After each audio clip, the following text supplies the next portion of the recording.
योगी की होगी छुट्टी, मौर्य होंगे भाजपा का नया चेहरा। 5 राज्यों के साथ उत्तर प्रदेश में चुनावों की घोषणा इस माह के अंत तक हो सकती है। उत्तर प्रदेश भाजपा के लिए सबसे महत्वपूर्ण है क्योंकि यहीं से 2024 के लिए दिल्ली का दरवाजा खुलेगा। इसीलिए भाजपा यहां सारा जोर लगा रही है। खबर है आने वाले चुनाव में योगी आदित्यनाथ भाजपा का चेहरा नहीं होंगे। पार्टी उनके स्थान पर उप मुख्यमंत्री केशव प्रसाद मौर्य को चेहरा बनाने जा रही है। भाजपा के रणनीतिकार इसे मास्टर स्ट्रोक मानकर चल रहे हैं। दरअसल उत्तर प्रदेश में भाजपा की राह इन दिनों आसान नहीं है। पार्टी अंदरूनी गुटबाजी से तो जूझ ही रही है, मतदाताओं की नाराजगी भी उसकी परेशानी का कारण है। ब्राह्मणों की नाराजगी तो पहले से ही चर्चा में है। अब भाजपा के साथ पिछले 3 चुनावों से साथ खड़ा पिछड़ा वोट बैंक भी नाराज हो रहा है।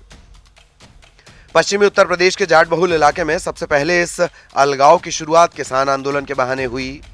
2013 में यहां हुए दंगों के बाद जाट वोट भाजपा के साथ आ गया था। यहां तक कि जाटों की परंपरागत पार्टी आरएलडी को भी यहां वोट नहीं मिला। इस चुनाव में जाट और मुसलमान फिर एक साथ आते हैं तो 50 से अधिक सीटें सीधे प्रभावित होंगी, जो पिछली बार भाजपा ने जीती थीं। दूसरा बड़ा समीकरण ओम प्रकाश राजभर का सपा के साथ जाना है। राजभर भी पूर्वी उत्तर प्रदेश की 35 से ज्यादा सीटों पर असर डालने की क्षमता रखते हैं। उत्तर प्रदेश के पूरे चुनाव में अखिलेश यादव सबसे अच्छे तरीके से गोटियां जमा रहे हैं। उन्होंने अलग अलग इलाकों में छोटी राजनीतिक पार्टियों के साथ गठबंधन किया। यही काम भाजपा ने पिछले चुनाव में किया था। भाजपा की एक और परेशानी मायावती के कमजोर होकर उभरना भी है, क्योंकि भाजपा जानती है कांग्रेस का जमीनी आधार अधिक नहीं है। इस कारण यह कहना मुश्किल है कि वो कितनी सीटें जीत पाएंगे। ऐसे में चुनाव भाजपा बनाम सपा होता जा रहा है। अखिलेश यादव ने पूर्वी उत्तर प्रदेश की पटेल नेता कृष्णा पटेल से भी गठबंधन किया है। बेरोजगारी, महंगाई, किसान आंदोलन जैसे जमीनी मुद्दे भी सरकार के लिए परेशानी खड़ी कर रहे हैं।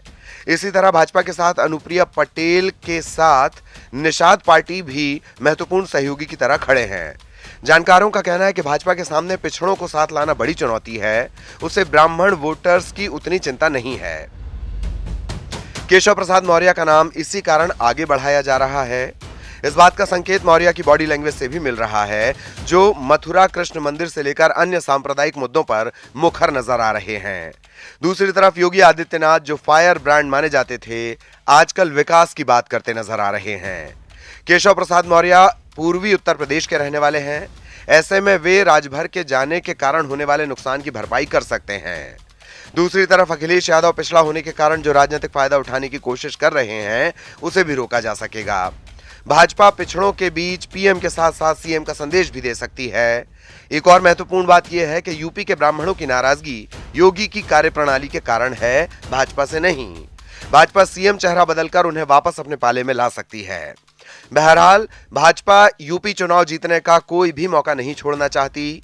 मौर्य को सामने लाकर भाजपा योगी आदित्यनाथ को कमजोर भी करना चाहती है, क्योंकि दोनों पूर्वी उत्तर प्रदेश के नेता हैं।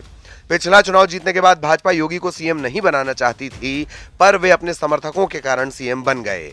अब नए सिरे से समीकरण तय करने की कोशिश की जा रही है। राजनीति संभावनाओं का खेल है। ये नया कदम कब उठाया जाएगा और इसका कितना फायदा भाजपा को मिलेगा, ये वक्त बताएगा। वेब अखबार की रिपोर्ट।